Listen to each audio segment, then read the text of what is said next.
Assalamu alaikum, урматтуу Jamil Production YouTube kanalının görүүчүлөрү.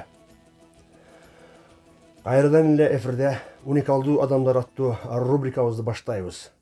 Бүгүнкү берүүбүздө лингвист, тилчи, адабиятчы, мугалим методист, санжырачы, кала берсе эң башкысы эл агартуунун отличниги. Андан сырткары азыркы күндө ардактуу эс алууда бактылуу каарылыктын доорун сүрүп жүргөн агайыбыз Казыбаев Ташан агай болмокчу. Бүгүнкү берүүдө агайдын басып өткөн жолу жана кылган иштери туурасында жана ушул өзүбүздүн Ноокат районунун Көкбел айылынын түптөлүшү жана ошол жердеги каарылардан уккан, тарыхтан окуган дегеле койчу биздин элибизге, жаштарга эң керектүү маалыматтарды алабыз деп мен сиздерди ишендирип кете аламын. Анда эмесе, ассаламу алейкум агай. Амансызбы? Алейкум ассалам. Тинчилик, Кудайга шүгүр. Ошол жанагы экөөбүз телефондон сүйлөшкөн боюнча, убада боюнча алдыңызга ат арытып, жол арытып келдик. Ушу сизден суранарыбыз кечээ айткандагыдай, ушу биздин жаштарга дегеле ушу келечектеги муунга, өзүңүздүн басып өткөн улуу тарыхтагы бийик жолдогу жана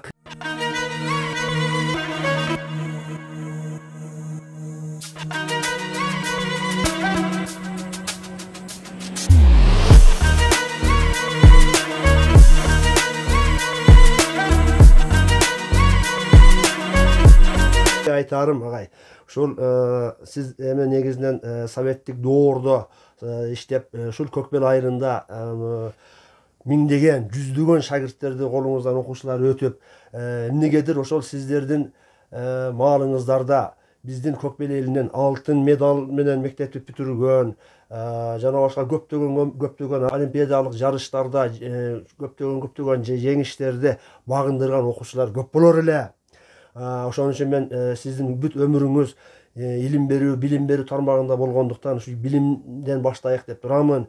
Дегеле ошол биздин жаштарды, ошол советтик доордогу жаштарды ушундай жакшы ийгиликтерге жетишүү үчүн адамдын өзүндө бирдеме болуш керек болчу. Мен ойлоймун, ошондой адамдарды, жакшы адамдарды, улуу адамдарды чыгарышка сиздердин салымыңыздар зор деймин дагы. Биринчи суроом, сиздер ошондой адамдарды, жакшы адамдарды чыгарууга кайсыл жерден кантип тарбия алып, кайсыл жерден кандай билимдерди алып баштадыңыздар эле? Ана эмесе менин көрөрмандарыма ошол жөнүндө билим берүү тармагынан баштасаңыз. Эми мугалим деген бул өтө бийик, асыл, урматтуу, даңктуу кесиптердин бири экен. Мугалим мындай адам 1 жылдык түшүм ала турган болсоң эгин эктейт. 10 жылдык түшүм ала турган болсоң дарак эктейт. 100 жылдык түшүм ала турган болсоң бала окуттейт. Хадисте дагы мындай бир сөз бар. Эгерде атаң менен устатың бир мезгилде сени чакырып кала турган болсо, устатты биринчи устатка кайрыл дейт. Албетте мында дагы баягы устатты, мугалимди жогору койгондугунун белгиси. Бизди окуткан Шериев, Женалды Шериев деген агай бар эле. Ушунун бир сөзү бар. Кудайдын назары түшкөн адам мугалим болот дейт. Жакшы сөз экен. Мындай улуу сөздөрдүн бири. Мугалим кандай болсо, окуучуң ошондой болот. Эгер мугалимди эстен чыгара турган болсо, бул келечекти колдон чыгаруу менен барабар дейт. Эми мына ошондуктан баягы даңктуу, атактуу, асыл кесиптердин бири бул мугалимдик кесип экен. Мугалимдик кесипте эң биринчи балдарды ушундай бир терең билим бериш максатында мугалимде билим болуш керек. Жүрүш-туруш болуш керек. Мектеп ыйык зат экендигин сезе билиш керек. Мына мечит дагы өтө ыйык зат. Ыйык жер, асыл жер. Ушул жерге мусулман адамдары жакшы кийим менен, жакшы сезим менен, жакшы ниет менен барышат. Ошондой эле мугалимди мектепке дагы ушундай мамиле кылып, ыйык зат экендигин билип, мугалимдер дагы, окуучулар дагы ушу таза кийинип, ички сезимдерин тазартып, асыл сапаттарга ээ болуп, ошол жерде мугалим ошол балдардын сезиминен түпүрүнөн орун ала турган деңгээлге жетип, урмат сыйга ээ боло турган деңгээлге жетип, ошолорду дагы кийин бир эскерип, ошодон бир үлгү ала турган, ошого бир таасир бере турган адам болуш керек да. Мына ушундай негизде басып өткөн жолубузда мындай алып караганда чындыгында эле уят болбой, ушу балдардын сезим түпкүрүнөн орун алып, ошол эмгегибиздин кайтарымдуулугу көрүнүп калды. Олимпиада болот эле. Ушул олимпиада менин эң алгачкы окуучуларыман Алиева Фарида деген 9-класста дагы, 10-класста дагы жогорку 1 орунду ээлеп, Бишкекке чейин олимпиадага барып, Бишкекте 2 орунду ээлеп келди. 3 жыл барды да. Онан кийин Абылакимова Татты деген кыздын дагы заманында да. Ооба, Союз мезгилиндеги. Бул дагы ошол баягы 3 жыл катарынан республикалык олимпиадага катышып келди. Маматова Айсалкын деген кызым да ошондой деңгээлге жетти. Мындай азыр ойлойм, 30 жыл болду эгемендүүлүк алганыбызга дейин бир окуучу Бишкекке барып олимпиадага катыша элек да. Мындай алып караганда ошо биздин мезгилибиздеги мындай бир билим берүүнүн, билим берип жаткан мугалимдердин билими, тарбиясы, издемчилдиги, иштемчилдиги өтө жогору экендигин көрүнөт да. Мына ошондо мындай алып караганда биз эме кылганда, ошол Сенсемен, Овен, Дистербек, Пестолоцци дегендерди, Каменский, Ушинский, Шаталов, Схомлинский ушулардын эмгектерин жөн эле тутуп окуйт элек да.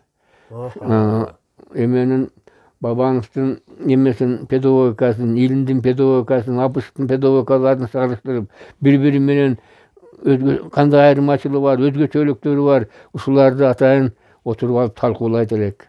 Азыр андай мугалимдердин ошондой баягы белгилүү педагогдордун эмгектери менен таанышып, ошолордун сурай турган болсоң, андай көрүнүштөрүн чанда кездештиресиң да, мындай алганда. Албетте, мына традициялык метод бар, мындай алып караганда, муну дагы эске алыш керек. Инновациялык азыркы методдорду мындай алганда, интерактивдүү методдор деп ушулардын баардыгын айкалыштырып, эскини эме түртө салбастан, ошолорду айкалыштырып эме кыла турган болсо, балдарга берген билим дагы, тарбия дагы жугумдуу болор эле деп ойлойм да. Мындай алып караганда. Эми ушул сиздердин билим алуу жолуңуздардын башаты каерден башталды бай? Эми бул биздин эмебиз Көкбел айылында мына 30-жылдарга чейин, 30-жылдарда 4 жылдык билим алуу милдеттүү түрдө болгон да. 40-жылдардан баштап 7 жылдык билим алуу милдеттүү түрдө 7 жылдык билим алууга өтүштү. Эми биз ошол милдеттүү түрдө 7 жылдык билим алууга өтүп, ушу Көкбелде 7-классты бүтүп, эми ондо 8-9, 10 класстар жок эле. Көбү техникум училищаларга кетет эле, Жаңы Азада Ломоносов мектебине же Папандагы мектептерге окуп калышты да көпчүлүгү. Эми биз дагы ошол мезгилде орус класстар бар эле. Орус класс менен кыргыз класс параллелдүү эле, 7-класска чейин. Көкбелден эң биринчи орус классты, 7-классты бүткөн Жороев Таштемир, Боронбаева Апиза 7-классты экзамен тапшырышып, толук орус классын бүтүрүштү. Экинчи муундагылар мына Айткулов Эсен, Сапиев Эрмек, Амиров Анарбай үчөө кыргыздардан, булар 6-классты бүтүп калышты. Онан кийин биз бүттүк, мына Өсеев Абдывасир, Эргешев Мажит болуп, мен болуп, орус классты бүтүп калдык. Кийин 60-жылдарга чейин 4-класс болуп калды, көпчүлүк балдар окуп калышты орус классында. Кийин анан орустардын көпчүлүгү кеткенден кийин мектеп орус класс жабылып калды. Анан кыргыз мектептер ачылып,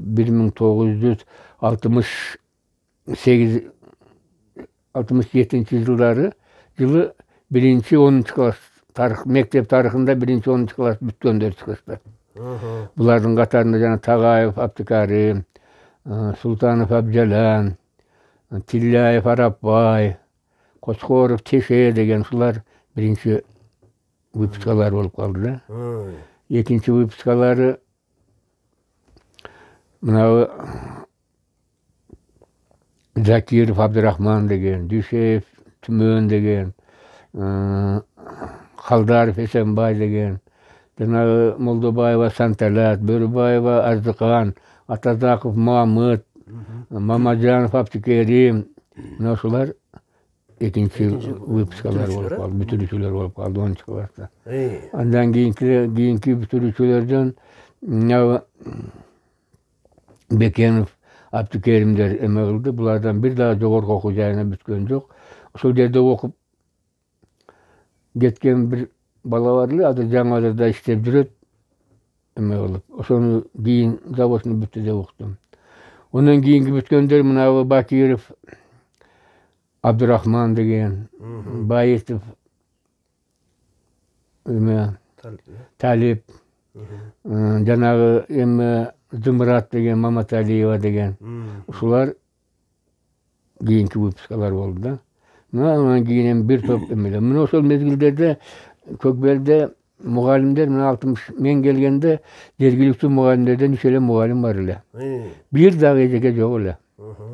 Açkulov Esen, Aliyev Aliyev Esen, Açkulov Abdullah, Bokubayev, Şerif 3 mugallimler bar ele. Ana men 4-nji bolup men goşuldum.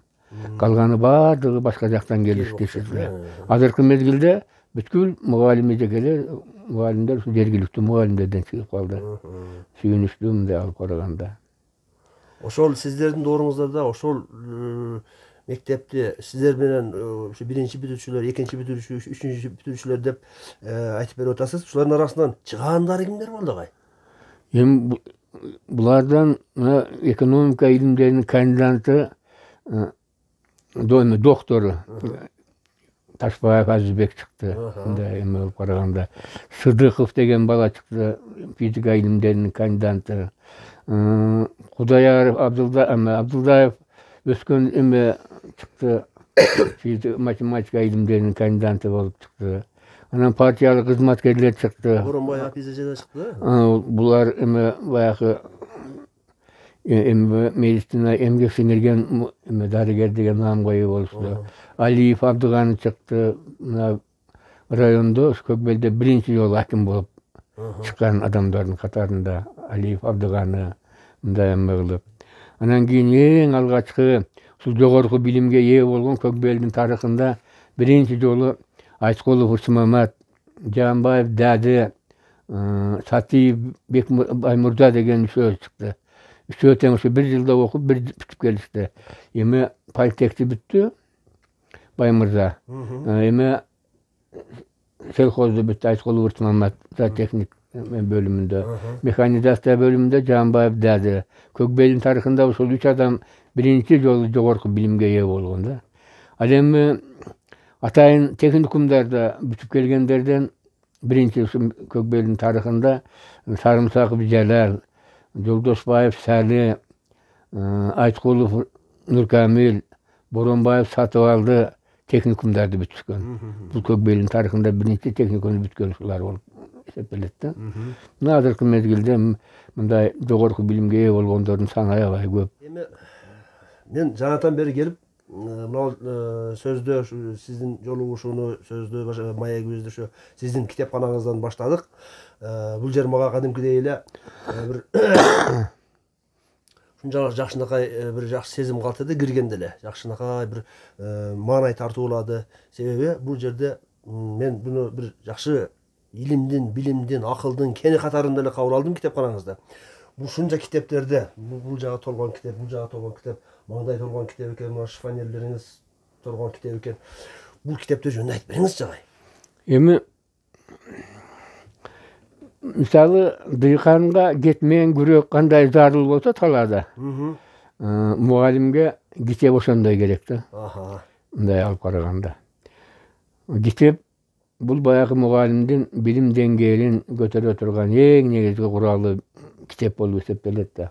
Misal mana şol kitaplarda men kırgız til adabiýaty gatar mugallim bolup Çyngysdyň bir çygarmasy misal birinci mugallimin öte turgan bolsaň originaldy şol powest okup çygyşyň gerek. Oşol powest boýunça syn makallar bar. Göz garaşlar bar. Bulardy okup çygyşyň gerek. Мындай. Эми ушундай көрүнүштө ар бир жазуучунун, ар бир программалык материалга кирген акын жазуучулардын чыгармаларын жөнүндө кайсыл жерде ал мезгилде китеп аябай кеңир эле. Мага эч нерсенин эмеси жок, кайсыл жерге барсам сөзсүз китеп алып келет элем да. Мындай эме кылып. Ошко барам, сөзсүз бир 3-4 китеп сөзсүз эме кылып келбейт элем. Ноокатка барам, сөзсүз биринчи китеп магазинге барат, кетет элек. Мына ошентип ушул деңгээлге жеткирип ошол китептерди. Мына азыркы балдар мындай китепке кызыккан балдар келип кээде китеп алып окуп кайрап келип беришет. Балдарым окушат мындай эме кылып.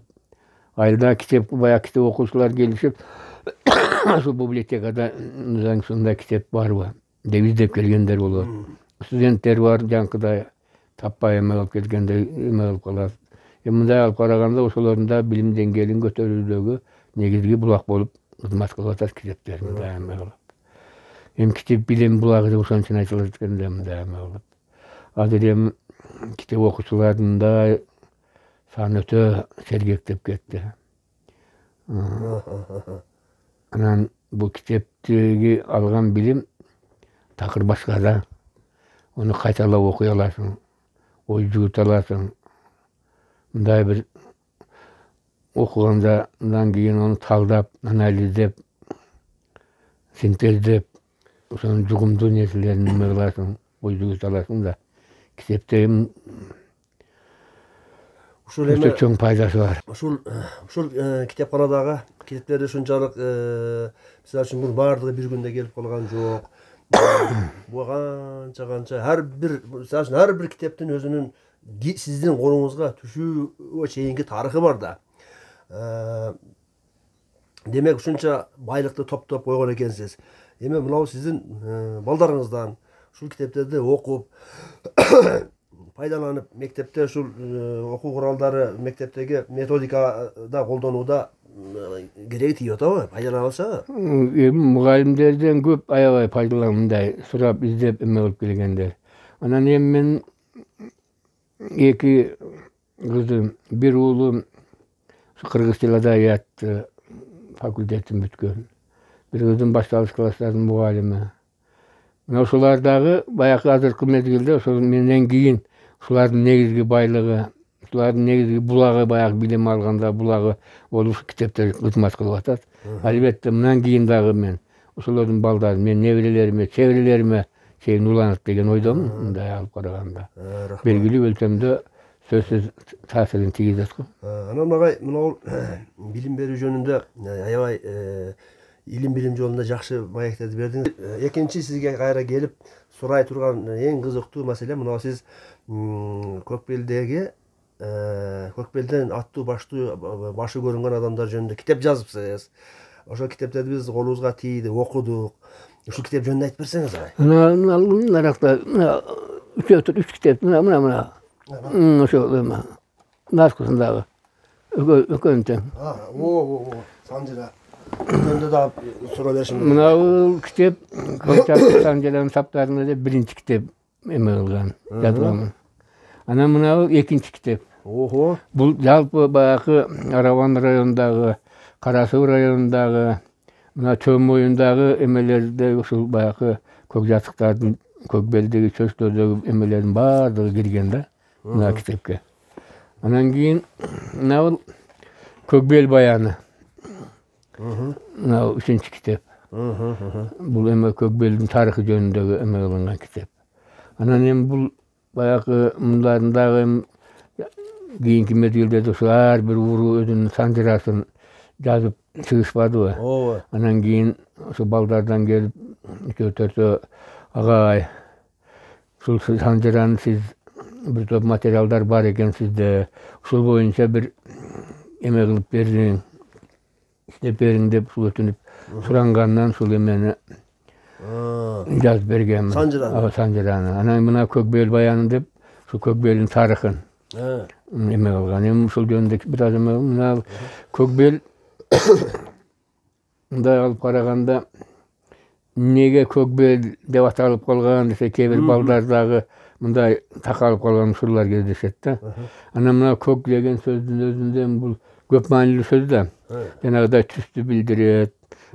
Mında alıp karaganda münözdü bildiret köp ekende mında alıp karaganda. Janagıday bir nersen tikende şu kök menen tiget mında alıp. Anan kökbel degen bularga tesiri jok. Kökbel degen baya farslardan kuk degen sözünden alıngan deyit alımlar. Kuk degen to degen maanini bildiret da. Mında alıp karaganda. Anan bayakı şodan Pişkege get batkanda dagı Toktogulda kökbel degen aşu var go. Owa. Mınday alıp karaganda bayaq to beli da. Owa. Kuk degen to degen anan bel degeni emes to beli degen tüşünük beret da. Kök jangak deybiz. Bayaq to jangak degen maanini beret. Kögart deybiz to aşusu degendi. Kökjar deybiz to jarı degendi bildiret. Kökbel degen bayaq to beli degendi bildiret da. Mınday alıp karaganda papandagı kökbelde turup karasaң papandagı tömön jakta. Çöştö dagı batış jagын karasaң tömön jakta. Ana bayaq to belinde jaşagan bel var da mınday alganda. Oşodan bayaq kökbel dep atalып kalgan oşodan da. Em uşul kökbeldi mınday alıp karaganda uşul ayıldığın bardığın Gorgon tala dep koyat. Mınağı o kaşattan uşul ıldıkı jana Matazimov imandarın üyüne çeyinki aralıksı. Gorgon tala deyit. Manda elestesiniyle ana mangdayda kavurga dep koyat. Ana to emes mınday alıp karaganda. Kaşat, kavurga, buyağı to narjagı silerin aylıňardagy eme jeda düň da. Mınday alganda mına al jer Gorgon tala dep oşodan asalyp kalganda. Em şu Gorgon talada deyit şu bayakı algaçkı jaşagan adamlar. Naul Gerde Rahmanberdi jaşagan deyit. Anan bitede mına eme tündük jakta mına eme güngöýge jaýgaşganda janagı Kerimberdiň nemesi, Alakandyň emesi kıştosu, Göbölerdiň kıştosu, janagı Aldaýerdiň kıştosu da bütele eme tomdoru var. Mına dedi hiç kanday eme jaşagan emes, bayaq Gorgon talada kamış ösüp töler girip geçse töda görünbey kaladı eken da. Anan şunçalyk bir hasiyetli jeri eme görüşede eken, uşu yerden sokma jol menen at menen öte turgan bolsa uşu yerden narküýüzge at çaap etiş gerek eken. Uşu yerden kandaydyr ziýany tiýip ketet degen tüşünük bar eken da. Anan keyin bayaqy hazır garaça, hazır 1000ge jakyn üy gurulup kaldy. 3 eme, 2 mektep, mında eme medpunkut, kantor, şu hiç kanday emesi jok ele şu bayaq Gorgon tala ırım bolsa. Gorgon tala el jaýgaşyp kalgan. Bir sokma jol dediňizmi? Sokma jol kanday bolat? Sokma jolun bayaqy bir eme at jolu da bayaqy eme bolgan.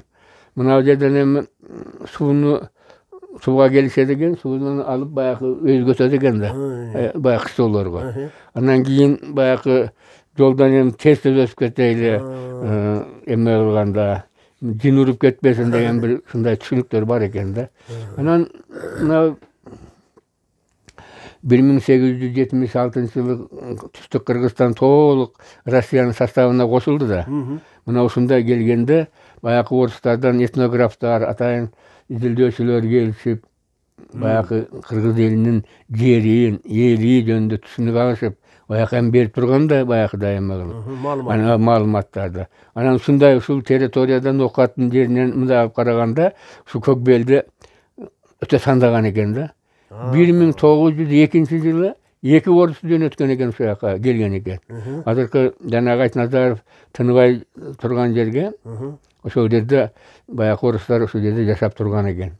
Hem oşolar bayaqy malumat berip turganda narjaka kanday jer ekendigi, kanday eme ekendigi bayaqy emesini alganda. Anan kartoşka egip emi tişken emes eken mınday eme kılıp kırgızlar.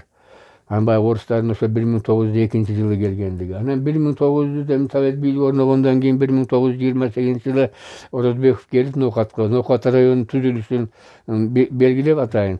Anan oşonda birinçi ýolu kökbel süt goý çarwa sapkozy degen sapkozy uçturgan eken şol derge.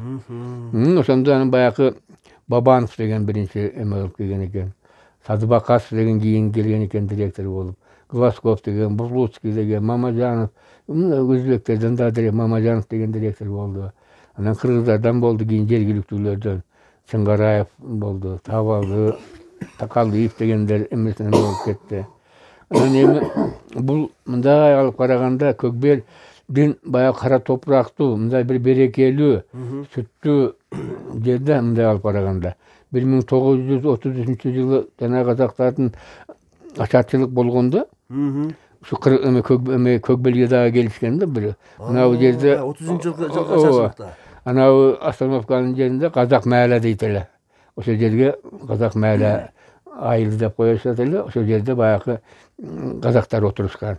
Эми ошодон баягы кыргыздарга үйлөнүп, биздин биредерлерибизге үйлөнүп, Коштай деген жердебиз ушул жерде калып кетти. Азыр эми ошонун балдары бар.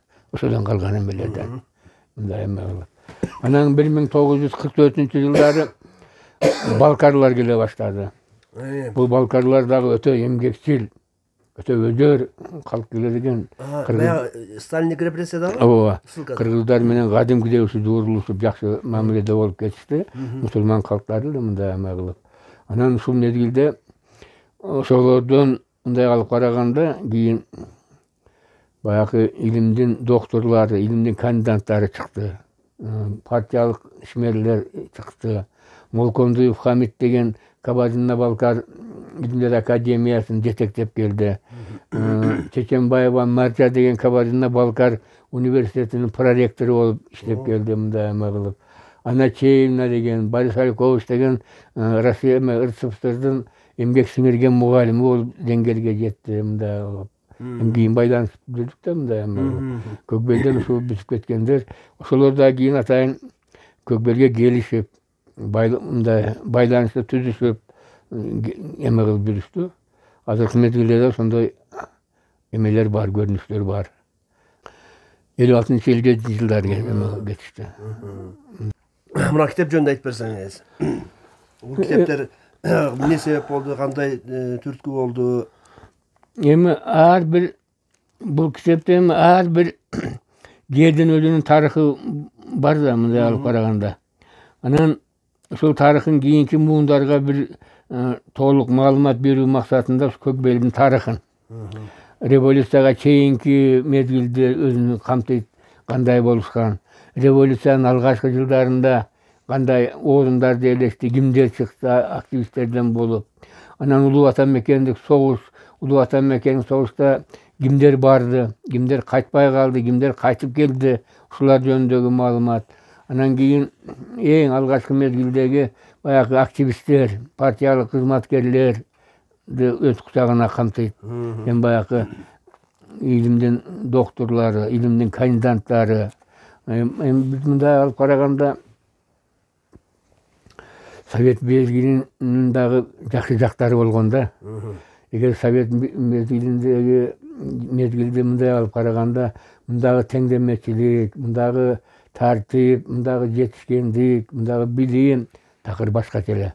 Албетте кемчиликтер дагы мындай болгон, баягы диктаторлук эмелери, мындай эме көрүнүштөрү, жана репрессиядагы көрүнүштөр мындай эмес болгон, бирок аларга караганда алда канча жакшы жактары көп болгон да.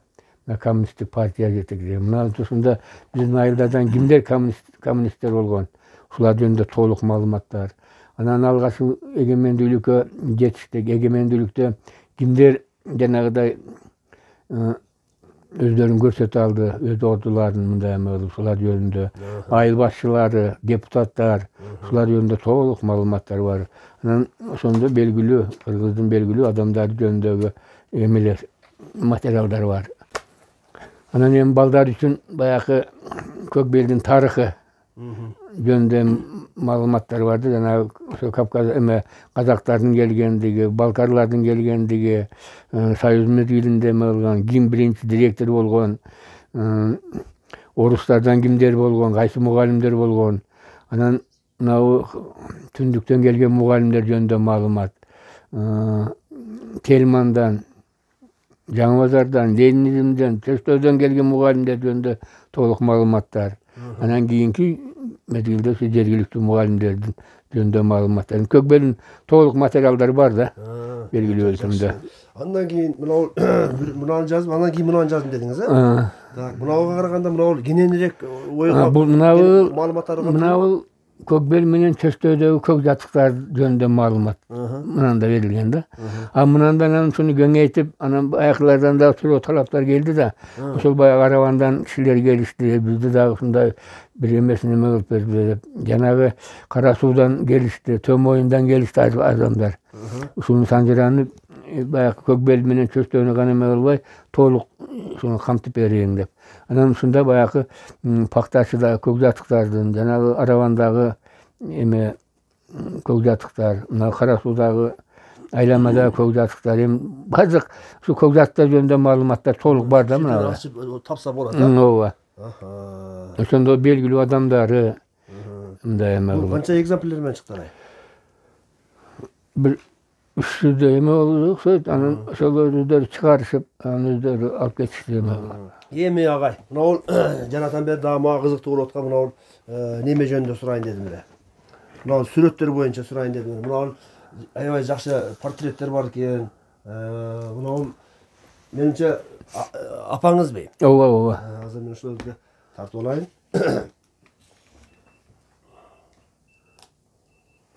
Аларды кайрадан тартып аламын.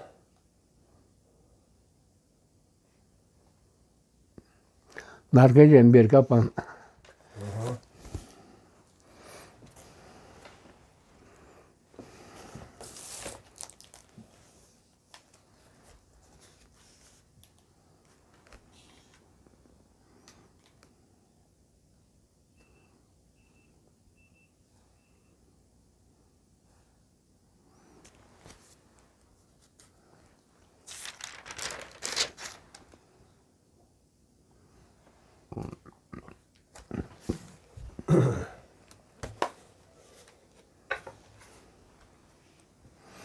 Мына Жакупов,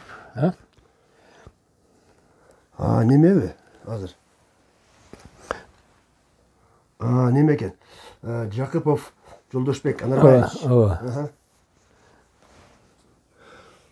Бул сиз жаш кезиңизде эме экен да?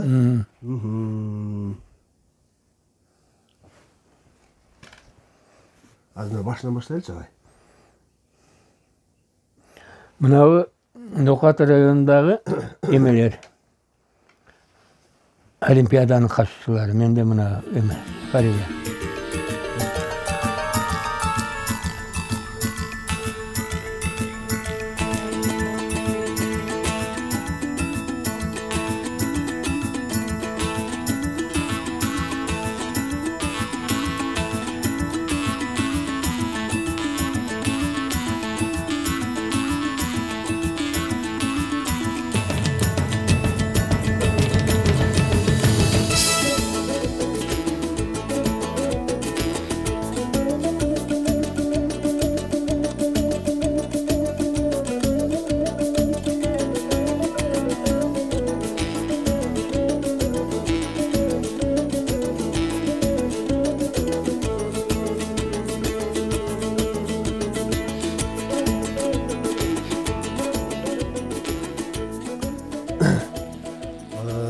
Эми агай менин көрөрмандарыма ушундай маяк куруп бергендигиңиз үчүн чоң рахмат.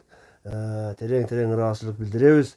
Сиздей акылман, сиздей данышман аксакалдарыбыз көп боло берсин арабызда. Көп жашаңыз, балдарыңыздын, неберелериңиздин жакшы күндөрүн көрүштү Алла таалам насип кылсын.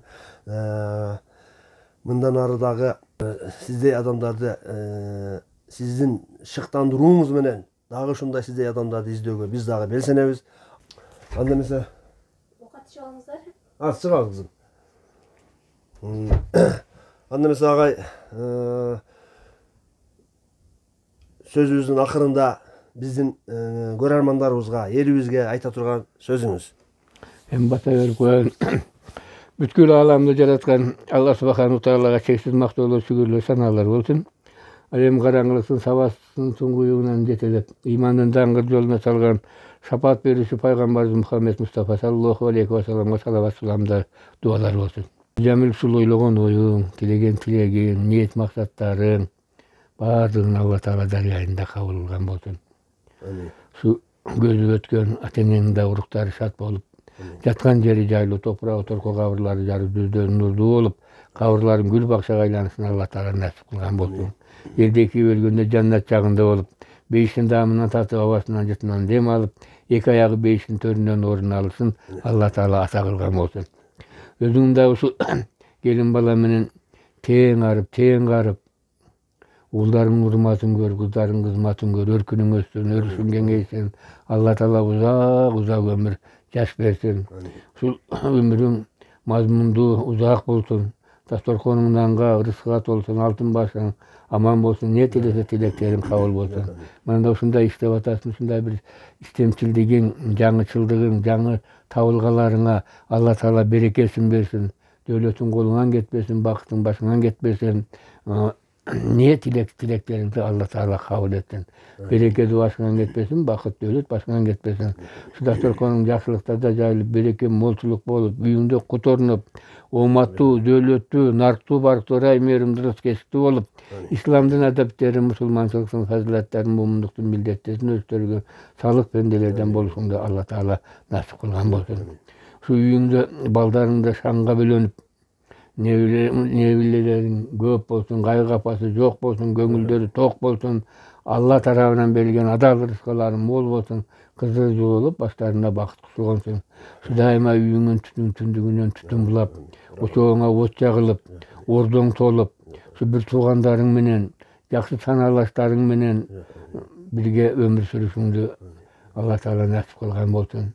Ушу жерибизге береке, молчулук болуп, элибизде ыйман, ынтымак болсун. Өлкөбүз дагы ушул өсүп өнүгүү жолунда жакшы өсүп өнүгүү дегендер ушу коштоп жүрүшүн Алла Таала насип кылган болсун.